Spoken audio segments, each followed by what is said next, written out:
Alors que le halving arrive très prochainement, puisque finalement il arrive dans moins de 24 heures, il arrive normalement la prochaine nuit en France et prochaine après-midi au Canada, c'est la bonne nouvelle évidemment, on va aller voir 6 cryptos qui pourraient être impactés par ce halving.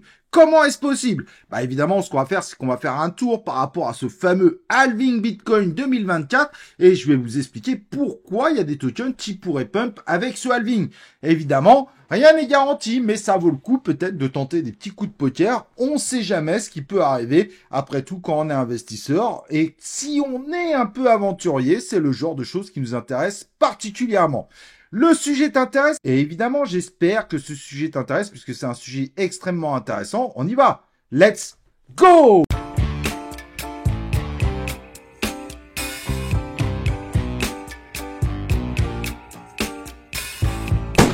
Donc, comme je disais, aujourd'hui, on va parler de ce fameux halving. Mais avant tout, n'oublie pas évidemment de t'abonner à cette chaîne YouTube, d'activer les cloches de notification pour recevoir mes prochaines vidéos en notification ainsi que mes prochains lives, dont le super grand live du halving, puisqu'on va se faire le halving en live ensemble. Et avant de démarrer concrètement le sujet, n'oublie pas évidemment de liker cette vidéo, très important pour soutenir cette chaîne, et de péter ton petit com. Alors que dernièrement, on avait beaucoup de préoccupations par rapport à un éventuel conflit bien plus gros entre l'Iran et l'Israël. Si tu as suivi évidemment mon live de ce matin sur C0 Echo, et si tu y es pas, bah, n'oublie pas de t'abonner dessus, on a vu finalement que l'attaque a été toute petite et que l'Israël, du coup, par défaut avec cette attaque, a rassuré notre ami Bitcoin et évidemment l'ensemble des marchés, bien que le SP500 vit d'autres impacts un peu plus embêtants et qui, eux, ne sont pas liés à ce conflit. Mais voilà, notre Bitcoin, aujourd'hui, est à 64 000. Il était redescendu avec cette attaque en dessous de 60 000, puis finalement a dépassé les 65 000, et là, semble vouloir se stabiliser autour des 65 000 à l'arrivée de notre ami halving. Un mot d'ailleurs qui n'est pas anodin, puisque déjà au moment du halving de 2021, il était bien monté, mais alors là, il explose totalement.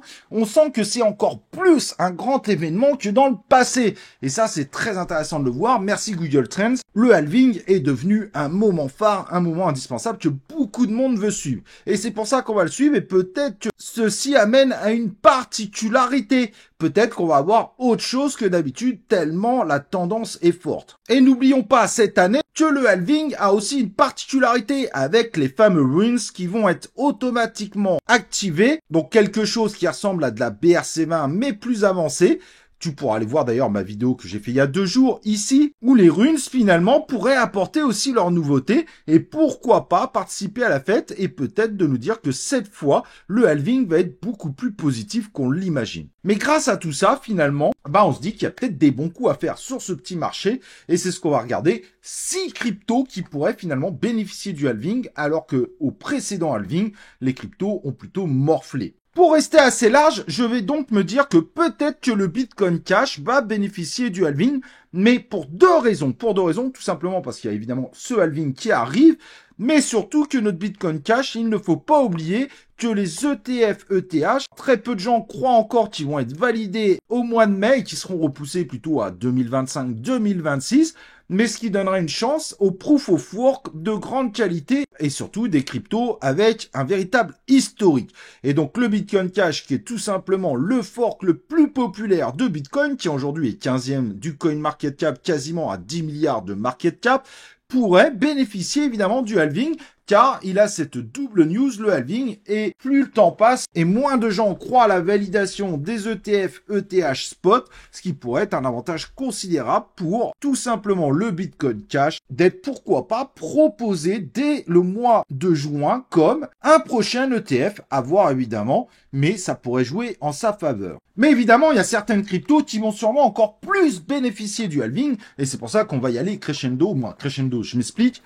Là, on va aller voir directement directement celui qui représente nos fameux runes aux yeux de la communauté, c'est le Pups. Alors certes, c'est un DG, c'est un meme coin, mais attention, évidemment, on sait bien que les runes, pour le moment, par son créateur, devraient lancer principalement un grand nombre de meme coins et de tokens DGN. Et donc le Pups serait le prochain token, évidemment, qui aujourd'hui a été fait en BRC20, mais qui sera converti en runes. Et ça va être très intéressant, évidemment, de regarder ça. Attention, le Pups pourrait surprendre en participant à la fête, même si on voit que là, ça ralentit depuis quelques temps. Sauf que demain, c'est la sortie des runes. Si les runes cartonnent, le Pups pourrait évidemment connaître sa propre hype. Donc à mon avis, pour moi, c'est quand même un token très intéressant à surveiller. Contrairement au Bitcoin Cash qui est à peu près disponible partout, pour lui, il faudra aller sur des exchanges un peu moins connus tels que Lbank, CoinW, Ascendex, CoinX, BingX, etc.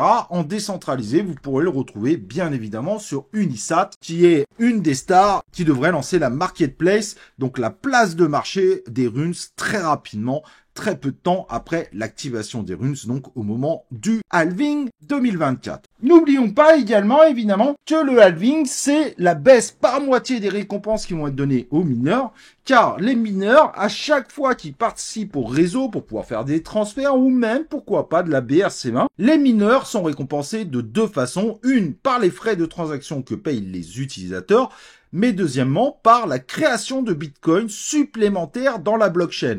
Mais tous les 4 ans, cette création de Bitcoin divise par 2, ce qui permet de baisser de plus en plus l'inflation du Bitcoin. Et pour l'amener à 21 millions de tokens en circulation, aujourd'hui on est à 19 millions,6, sachant qu'il y aura de moins en moins de tokens qui seront créés sur la blockchain. Ceci nous amènerait à peu près approximativement en 2140 pour voir le dernier Bitcoin minté. Donc on a le temps et beaucoup d'entre nous ne seront plus de ce monde, évidemment, pour vivre ce moment exceptionnel. Mais évidemment, quand on parle de BRC20, qui est tout simplement le grand frère des runes, évidemment, on pense directement à Ordi, son principal token, représentant d'Ordinal, et qui, lui, est à 912 millions de market cap, mais qui a évidemment déjà dépassé le milliard. Un token qui se porte pas très bien puisqu'il est à la moitié de la valeur de son ATH, mais avec la sortie des runes, finalement, Ordi pourrait reprendre du poil de la bête. Je pense qu'il faut se méfier puisque après un bon gros moins 50%, il y a moyen qu'Ordi nous fasse de très belles folies. Pourquoi pas remonter à son ATH? Évidemment, ça dépendra du succès des runes, mais on sait jamais, ça vaut à mon avis toujours le coup de regarder ceci. L'avantage des tokens sur Ordinal comme Ordi, c'est que tous les tokens sont déjà en circulation. Donc on peut pas avoir d'inflation sur ce token, on ne peut qu'avoir un token qui monte au fur et à mesure.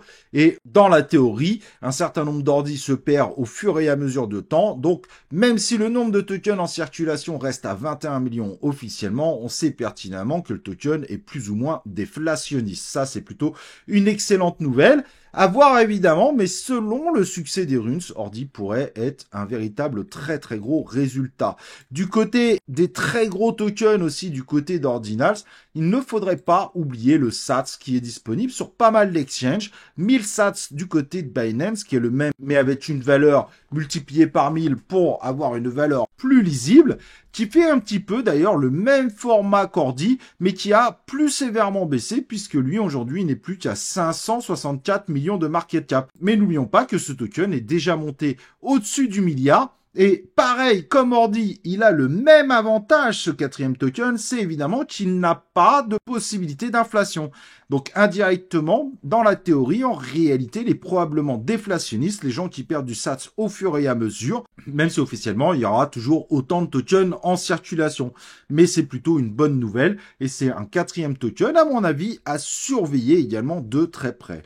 Difficile à dire, mais le Mobi qui a sincèrement aussi souffert pourrait être aussi un token qui profite un petit peu évidemment de ce halving. Plus difficile en effet de le jauger, mais je pense qu'il est aussi intéressant, 166 millions de market cap, qui a une particularité, c'est que lui propose un swapper BRC20 pour bridger les tokens de la BRC20 vers d'autres blockchains. À voir ce que ça donne, mais ils essayent de supporter de plus en plus de blockchains. pourquoi pas profiter du Mobi qui a une particularité de vouloir vraiment apporter du bridge entre Bitcoin et ses différents protocoles comme évidemment BRC20 et potentiellement à mon avis Runes très prochainement vers évidemment d'autres blockchains comme Ethereum, BNB Chain, Solana, Polygon, Base, etc., etc. Donc je pense que le Mobi est quand même à surveiller de très près. L'avantage qu'il a aussi, c'est que 95% des tokens sont en circulation. Il y a quasiment, évidemment, aucune inflation possible. Donc il y a vraiment quelque chose à faire et on sent que lui en revanche, même déjà maintenant, commence à reprendre du poil de la bête puisqu'il est plutôt sur une tendance haussière.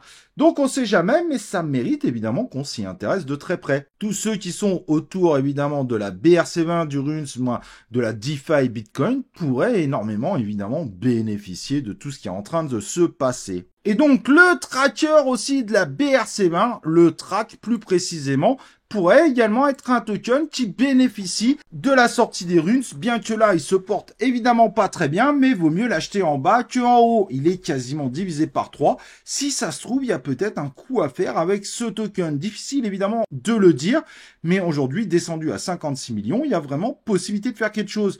Et c'est vrai, de ce côté, c'est la même chose. On a le même avantage du côté du track. C'est tout simplement que tous les tokens sont en circulation. Donc en réalité, même si on le voit pas, c'est un token qui est probablement déflationniste puisque des gens perdent du track au fur et à mesure et que de nouveaux tracks ne sont tout simplement pas possibles.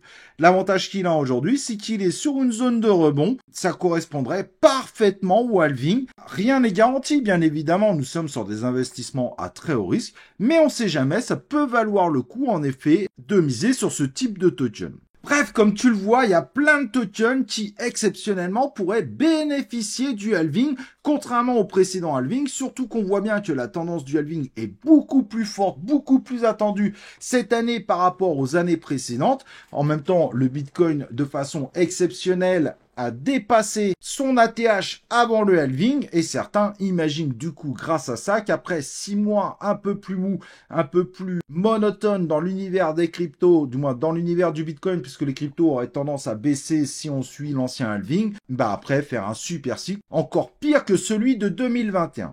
Évidemment, nous on n'a pas de boule de cristal mais je trouve ça intéressant d'avoir fait le tour du halving. N'oublie pas évidemment que ce soir on fera un live exceptionnel où on suivra le halving ensemble. On le suivra ensemble, on sera en rendez-vous, on vivra cet événement ensemble les amis. En tout cas, jusqu'à ce soir, n'oublie pas de liker cette vidéo et nous on se retrouve ce soir pour un prochain, un très grand, un énorme live. C'est 0